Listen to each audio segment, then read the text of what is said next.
Momento de oración para poner este tiempo en las manos del Señor. Si se pudieran poner en sus pies, por favor. Oremos. Amantísimo Dios y Padre nuestro que estás en los cielos, te damos las gracias, Señor, una vez más por este tiempo que nos permites estar en tu casa. Gracias, Padre, porque al estar aquí, Señor, estamos haciendo un acto, Padre, de agradecimiento, de gratitud, de obediencia, al estar en tu casa, mi Dios, para rendirte la gloria y la honra, que solo tú lo mereces, Señor.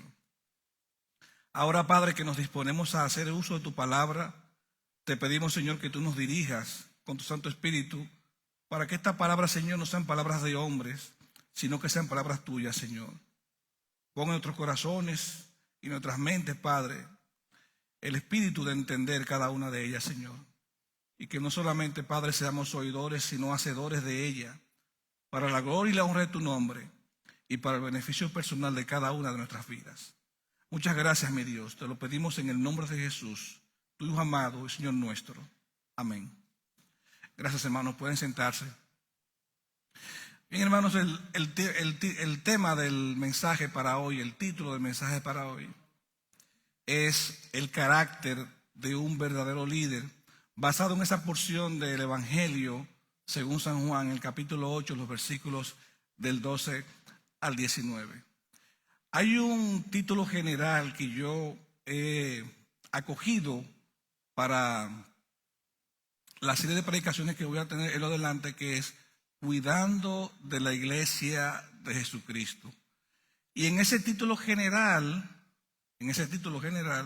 este es uno de los subtítulos que como mensaje vamos a tener en el día de hoy. Ya vendrán otros cuando nos toque presentar la palabra. Las características de un verdadero líder. Cada uno de nosotros en nuestra vida ha necesitado en algún momento alguien que nos sirva de guía. Un líder es alguien que guía, un líder es alguien que orienta, un líder es alguien que acompaña a una persona o un grupo de personas para obtener un fin común y de bienestar, tanto para la persona como para la comunidad. Pero cuando nosotros nos vamos a las características de ese líder, cómo debe ser, entonces nosotros ahí valoramos o apreciamos, por decirlo de alguna manera, las condiciones personales, intelectuales de ese líder.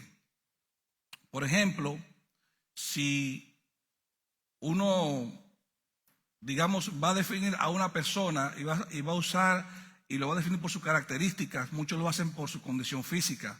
Es alto o es pequeño, es fuerte o es menos fuerte, es atlético, no es atlético. Pero si nos vamos, por ejemplo, a evaluar a un líder por su capacidad mental o intelectual, ¿qué decimos?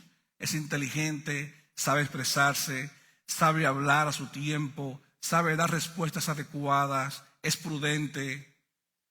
Y así nosotros podemos definir las características que definen a un verdadero líder. Nosotros encontramos a través de la historia, y esto como una introducción, básicamente la comunidad dominicana, uno encuentra que en los años 60 y 70, 3 hombres definieron el liderazgo político de la nación. Y todos los que lo seguían a ellos, a cada uno de ellos, quería parecerse a ellos. Es una condición que tiene el líder, una característica, atrae a las personas. No por quien es en sí mismo, sino por lo que él refleja y proyecta hacia los demás. A un punto que hoy en día se pretende pretenden hacerle ver a las personas que todos somos líderes. Que todos somos líderes. Yo a veces le digo a las personas, y se lo digo con toda honestidad, cuando ni su familia lo sigue a usted y usted quiere ser un líder, revísese. Porque el liderazgo comienza por casa, comienza por el entorno de los suyos. Entonces, cuando yo no soy capaz de liderar a los míos, mucho menos tendré la capacidad de liderar a los otros. La palabra de Dios, por ejemplo, en el plano del pastorado es específica cuando el hombre de Dios, digamos que pretende o intenta pertenecer al liderazgo de la iglesia, dice en una de sus características que gobierne bien su casa, porque si no gobierna bien su casa, ¿cómo gobernará entonces la casa de Dios? Eso es algo importante, hermano, que nosotros lo tengamos en cuenta. Aquí en esta mañana nosotros vamos a hacer un esfuerzo por hablar del liderazgo al estilo de Jesús. No el liderazgo al estilo del hombre, porque en el liderazgo al estilo del hombre, lo más común y lo más corriente es que cuando yo tengo un proyecto personal, yo atraigo a las personas para que ese proyecto personal se convierta en una realidad. Pero cuando es al estilo de Jesús, las personas, por ejemplo, que vienen a la iglesia, que se congregan, es para que la gente venga a conocer, a vivir una vida en Cristo. No solo a pertenecer a una comunidad, a un grupo, sino para que se aprenda a desarrollar una relación personal, particular e íntima con Dios a través de la persona de Jesucristo. Y a veces se nos hace tan difícil porque nosotros, sin querer o queriendo, seguimos más a veces las corrientes del liderazgo del mundo que las corrientes del liderazgo de Jesucristo y de la persona de Dios, que al final son los que nos van a dar la garantía de que podamos vivir una vida para la eternidad con Dios y con todo lo que Él ha prometido para aquellos que creen en Él. Pues bien, hermanos, me gustaría que nosotros en nuestras Biblias vayamos entonces desglosando cada pasaje aquí de este capítulo 8 a partir del versículo 12 sobre las características que definen a un verdadero líder. Por ejemplo, un líder es una persona segura de sí misma, pero además también establece un camino seguro para aquellos que le siguen. Un líder es una persona que tiene una capacidad que transmite esa seguridad hacia los demás. Pero no solo crea un camino para él, sino que crea un camino para todos aquellos que le siguen. Si leemos el versículo 12 de este capítulo 8, la palabra de Dios dice: otra vez Jesús les habló diciendo: yo soy la luz del mundo. El que me sigue no andará en tinieblas, sino que tendrá la luz de la vida. ¿Quién de nosotros se atreve a abrogarse? ¿Quién de nosotros se atreve a decir que algo de Dios le pertenece? Que lo que tiene, digamos, un creyente, que lo que tiene no ha sido una provisión de Dios, sino que ha sido algo que se ha obtenido por su propio esfuerzo o capacidad. ¿Qué creyente, qué hombre convencido de que Jesucristo salvó su alma, de que Dios es su Padre y que vive para Jesús, ¿verdad? Siguiendo a Jesús, es capaz de decir: todo lo que yo lo he logrado por mi propio esfuerzo y recurso? Es posible que humanamente nosotros, digamos, podamos tener esa capacidad, pero en algún momento de la vida esa capacidad se quiebra. Porque recuerden que todo lo que está en este mundo es heno y hojarasca y es corruptible, o sea que va a desaparecer, se va a descomponer. Pero las cosas que usted y yo ganamos en Dios, las cosas que usted y yo ganamos en Cristo, esas cosas son eternas, no van a perecer y serán entonces para la eternidad. Aquí la palabra está diciendo, el mismo Señor hablando: yo soy la luz del mundo. La verdadera luz que usted y yo queremos ver en un camino, la verdadera dirección que usted y yo queremos tomar, el verdadero sendero que usted y yo queremos caminar, ese es Jesús. Y Él dice en su palabra: yo soy la luz del mundo. Esa luz que nos permite andar sin temor, esa luz que nos permite andar tranquilos, esa luz que nos permite andar en paz. Así se define quién es nuestro verdadero líder. Yo soy la luz del mundo. Y continúa diciendo la palabra de Dios de la manera siguiente. El que me sigue, aquí está entonces definiendo el camino a aquellos que lo siguen. El que me sigue no andará en tinieblas, sino que tendrá la luz de la vida. Y aquí, hermanos, la palabra luz la expresión luz del mundo y luz de la vida es algo muy inherente a la persona de Dios, con un beneficio muy particular para aquellos que le siguen. Si nosotros vamos, por ejemplo, a Juan capítulo 1, versículo 15, dice: este es el mensaje que hemos oído de él y os anunciamos: Dios es luz y no hay ningunas tinieblas en él. ¿Por qué cuando nosotros hacemos una evaluación de nuestra vida anterior, cuando no teníamos a Jesús, y hacemos una evaluación de ahora que tenemos a Jesús en nuestro corazón, cuando hacemos esa comparación notamos que cuando no teníamos a Jesús vivíamos en oscuridad, vivíamos como por inercia, esa fuerza que mueve los cuerpos, vivíamos como moviéndonos dependiendo de lo que la sociedad dijera. Si hoy en día la sociedad dice esto, nos vamos por aquí. Si hoy en día la sociedad dice aquello, nos vamos de este lado. Ahora bien, en ese convencimiento, ya cuando estamos en Jesús, decimos: wow, yo estaba en tinieblas, no podía ver, no podía entender, y creía que por mi propia capacidad, por mi propio conocimiento, por lo que sabía, yo podía vivir la vida en luz. Y nada más falso que eso, porque la misma palabra de Dios está diciendo aquí, dice: Dios es luz y no hay tinieblas en él. O sea que los que andamos en esos caminos de Dios, en los caminos de Cristo, siempre vamos a ver la luz. Aún venga la angustia, el problema, la situación, la parte difícil, Dios siempre nos va a dar a nosotros una evidencia de que Él está ahí. Siempre vamos a tener ese evidencia para que nosotros nos convenzamos, no solo por la palabra que exponemos o que leemos en la casa o en ese momento de intimidad que tenemos con Dios, sino en momentos difíciles en los que probablemente nosotros no vemos la salida, pero Él la provee a su tiempo. El Salmo 27, por ejemplo, hablando de la luz, Salmo 27 dice: Jehová es mi luz y mi salvación. ¿De quién temeré? Jehová es mi luz, es que me alumbra, que me acompaña, me va guiando por un sendero seguro.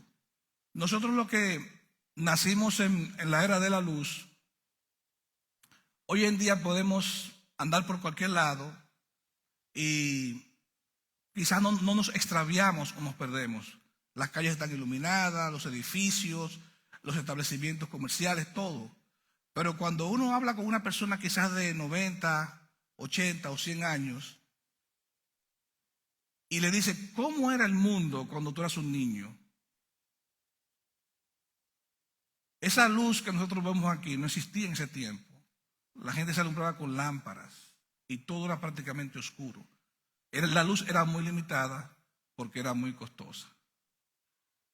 Y nosotros los que nacimos en un tiempo moderno, quizás no tenemos o no imaginamos cómo era la vida hace quizás 80 o 90 años atrás.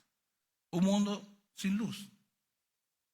Pero hoy podemos tomar carreteras, andar en la calle, usar hasta tecnología para llegar a los sitios. Antes prácticamente eso era imposible, porque según el relato que tengo de mis abuelos, las personas ya a la puesta del sol, ya la gente estaba recogida en su casa y no salía hasta el otro día, a menos que no fuera alguna emergencia. Por eso aquí la palabra de Dios nos da esa idea para que tengamos un concepto de que la luz no es solo la ausencia de oscuridad. La luz es seguridad, la luz es confianza, la luz es salvación, la luz es esperanza. Y esa luz solo proviene de Dios en la persona de nuestro Señor y Salvador Jesucristo. Así que un verdadero líder no solo es una persona segura de sí mismo, sino que muestra un camino confiable, seguro para aquellos que le siguen. ¿Cuántos nosotros hemos sido defraudados por personas muchas veces que seguimos? A veces seguimos quizás a alguien, no solo en el plano cristiano, pero también en el plano secular. Y de repente usted encuentra, tal persona fue apresada por tal situación. O X pastor o X predicador fue sacado del ministerio por tal situación. ¿Y qué hace uno? Dice, wow, qué cosa, que yo que seguía tanto a esa persona, que me gustaban sus prédicas, cómo poner la palabra, y mira lo que pasa. Se derrumba la imagen automáticamente del líder, olvidándonos de que ese hombre era un ser humano como nosotros, común y corriente. Pero de este líder que estamos hablando, es un verdadero líder, es verdadero. No es hecho, construido en una forma humana, sino que es el Dios mismo mostrado a nosotros en carne a través de la persona de Jesucristo. Dice que un líder está preparado siempre para dar respuestas sabias a los que contradicen. Cuando cualquier persona que Dios ha llamado, no importa en lo que lo haya llamado, y ese llamado está claro en su vida, usted puede notar que van a llegar personas que van a contradecir a ese hombre o a esa mujer llamada por Dios.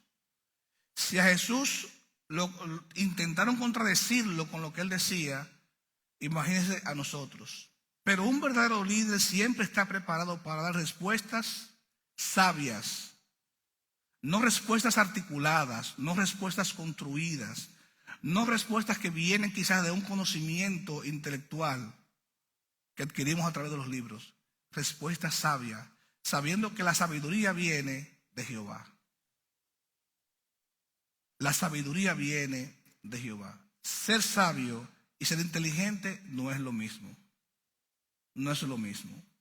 Entonces, dice el versículo 13, los fariseos le dijeron, tú das testimonio acerca de ti mismo. Tu testimonio no es verdadero. Aquí lo están enfrentando con quién es él. Y dice, o respondió Jesús, él les dijo, aunque yo doy testimonio acerca de mí mismo, mi testimonio es verdadero, porque sé de dónde he venido y a dónde voy. Pero vosotros no sabéis de dónde vengo ni a dónde voy. O sea, le está diciendo, ustedes que están intentando ridiculizarme de alguna forma o están intentando amedrentarme con esta expresión, diciéndome, tu testimonio no es verdadero. El Señor responde con una respuesta sabia. Yo sé de dónde vengo y a dónde voy, pero ninguno de ustedes saben de dónde vienen ni a dónde van. Fíjense qué respuesta dio el Señor, porque ciertamente nosotros estamos aquí en esta tierra y lo que ya tenemos un poquito de años, podemos analizar que nosotros hemos hecho cambios en nuestra vida que uno dice, pero ¿cuándo pasó esto? O esto no estuvo nunca en mis planes. O yo nunca planifiqué esto como un esquema de mi vida, sino que el Señor lo permitió. Ninguno de nosotros sabemos, por ejemplo, podemos entender ahora por la palabra de dónde venimos y a dónde vamos. Pero antes, cuando no conocemos al Señor, no podemos entender de dónde veníamos ni a dónde íbamos. Porque ahora en el Señor sabemos que si algo pasa en nuestras vidas, si algún evento sucede en nuestras vidas, es porque Dios lo ha permitido y es su voluntad. Y la palabra de Dios dice en Romanos que a los que aman a Dios, todas las cosas le obran para bien. Estos son conforme a los que a sus propósitos son llamados. Pero cuando uno no tiene ese convencimiento de Dios, no tiene ese acercamiento a Dios a través de la persona de Cristo, entonces uno vive una vida de confusión, porque no sabe ni de dónde viene, ni sabe a dónde va. El mundo le puede cambiar a una persona en un momento, pero cuando está en Cristo, cuando está en Dios, puede entender, puede digerir que si Dios lo permitió, era porque era su voluntad.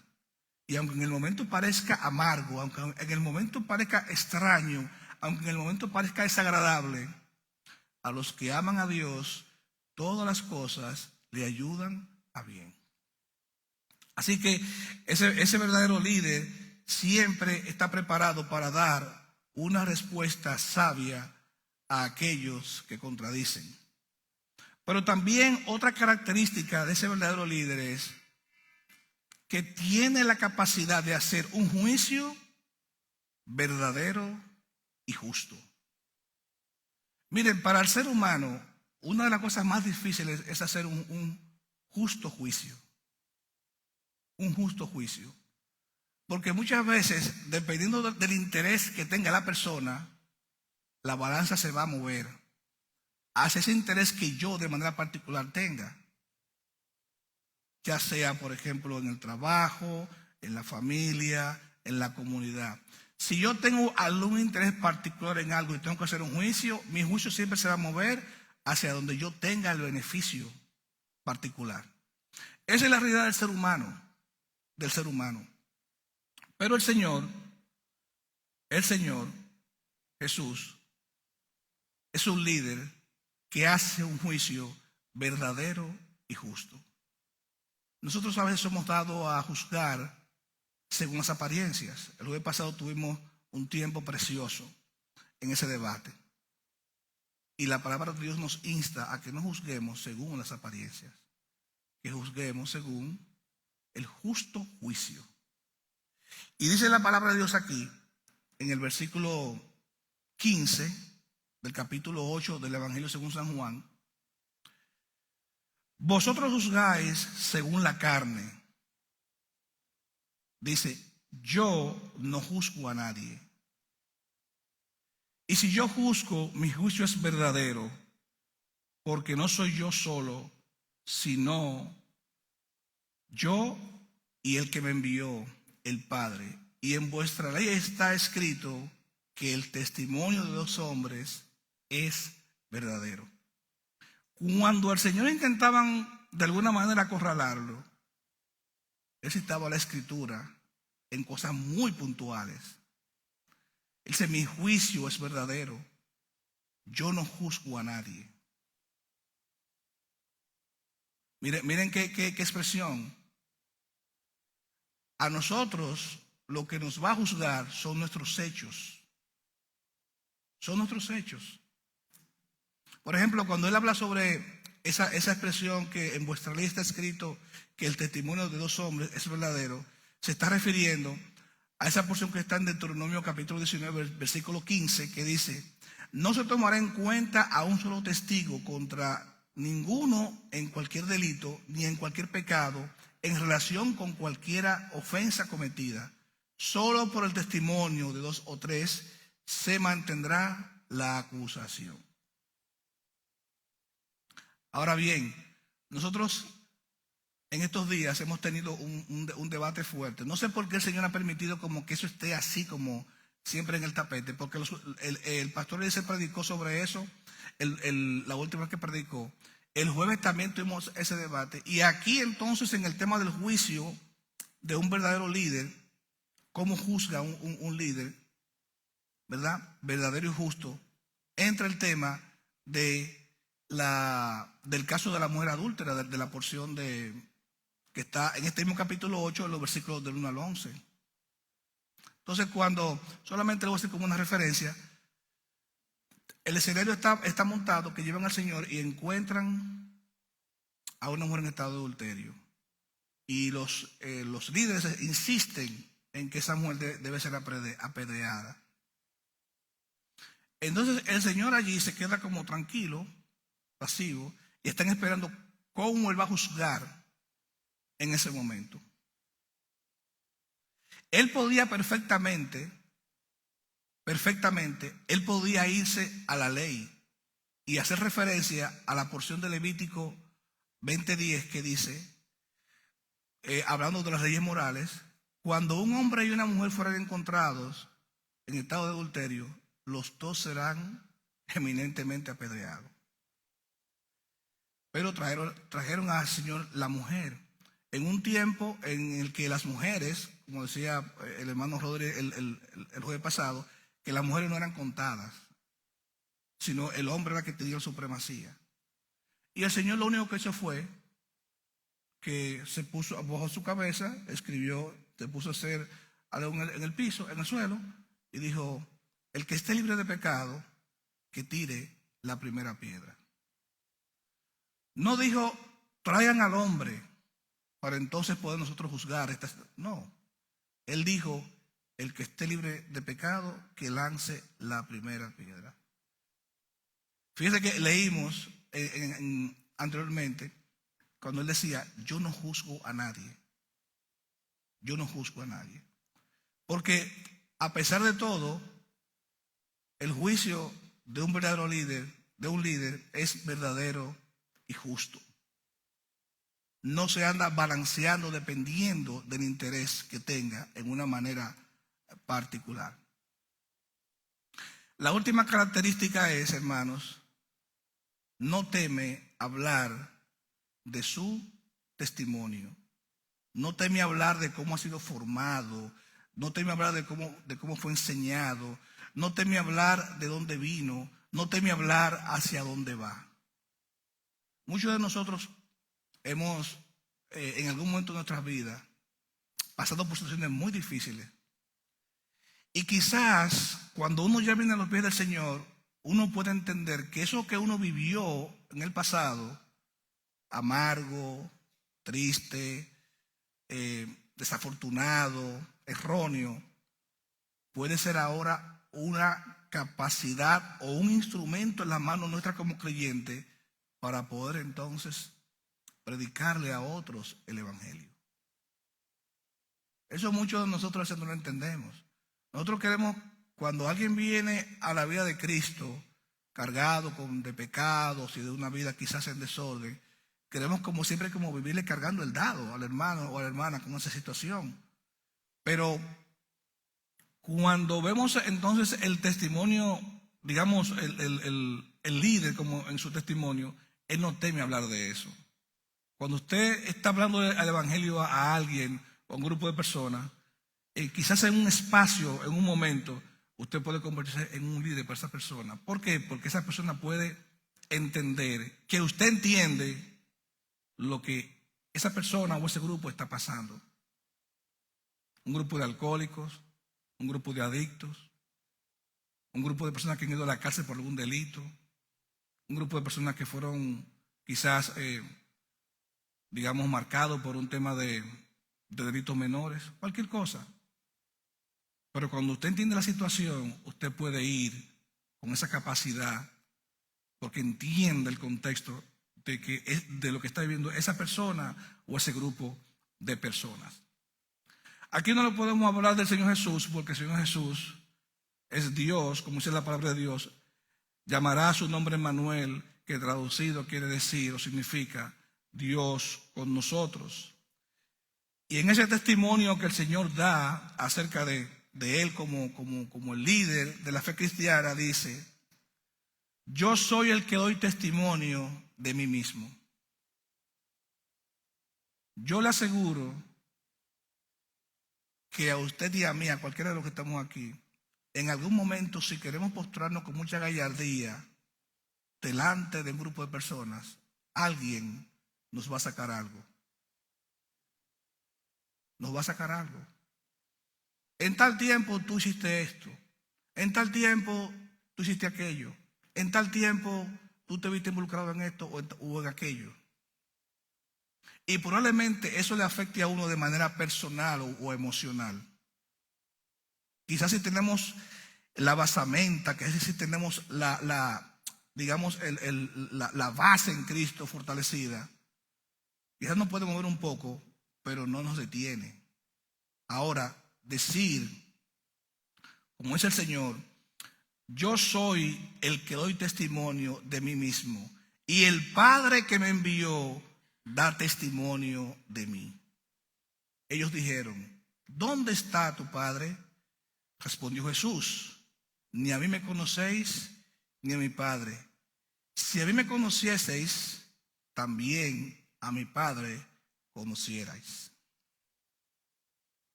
Ellos estaban perdidos. Habían visto los milagros de la multiplicación de los peces y los panes, que ya venimos estudiando en el Evangelio según San Juan, de los capítulos 5 y 6 hasta el 7. Ellos vieron también cómo el Señor sanaba a las personas y que muchas personas venían al Señor para ser sanados, y cómo la persona andaba detrás del Señor para hacerlo líder político, rey.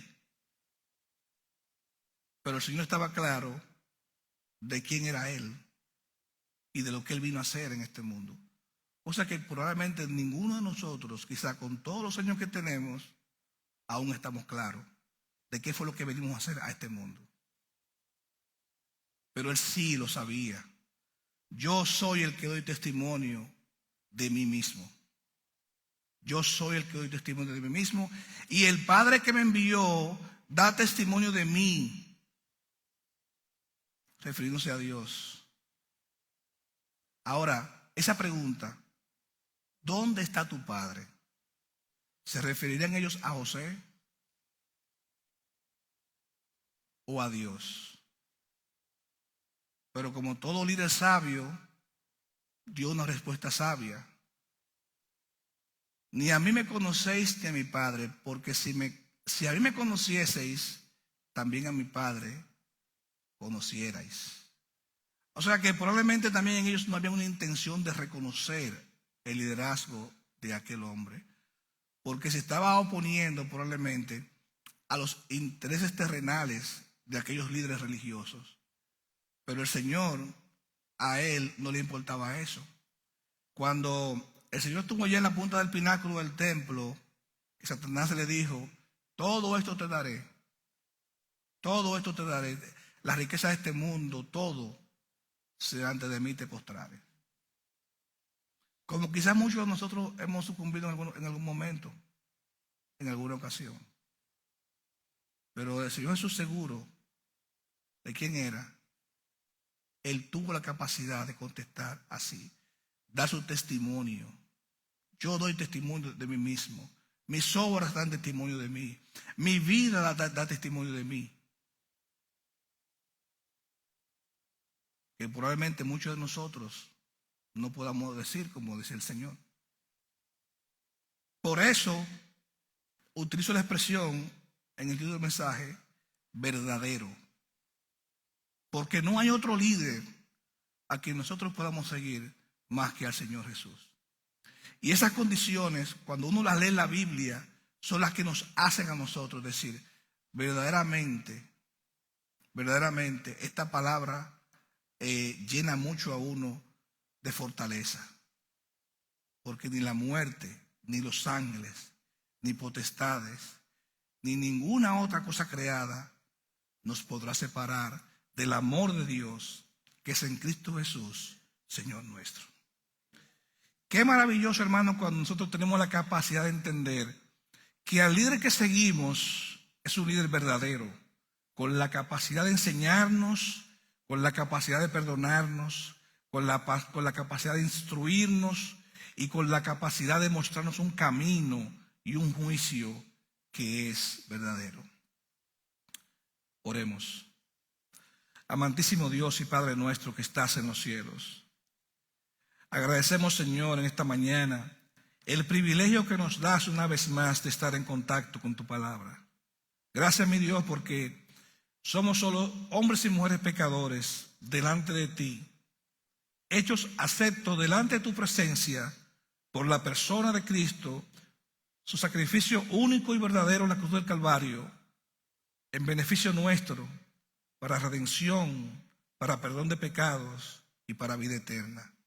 Gracias, Padre, porque a pesar de nuestras imperfecciones, tú nos mantienes aquí firmes, creyendo en ti, creyendo, Señor, en ese mensaje glorioso de salvación a través de la persona de Cristo, un verdadero líder. Gracias, mi Dios, por tu iglesia. Gracias, mi Dios, una vez más por cada familia aquí representada, por cada miembro de esta congregación, mi Dios, que con afán, con entrega, con entusiasmo, cada día, Señor, vela para que esta comunidad se mantenga siempre, Señor, orando, intercediendo, predicando la palabra, así como tú, Señor, la plasmas en la Biblia. Señor, mira cada una de nuestras necesidades espirituales, materiales, familiares, Señor. Danos el entendimiento y la capacidad en Cristo Jesús para siempre seguir adelante, marchando, sin retroceder, Señor. En este mundo, Padre, que perece, en este mundo, Señor, que solo nos ofrece estrés, angustia. Permite, Señor, que nosotros siempre podamos ver esa luz, la luz del mundo, la luz de la vida. Gracias, mi Dios. Oramos en el nombre de Jesús, tu Hijo amado y Señor nuestro. Amén.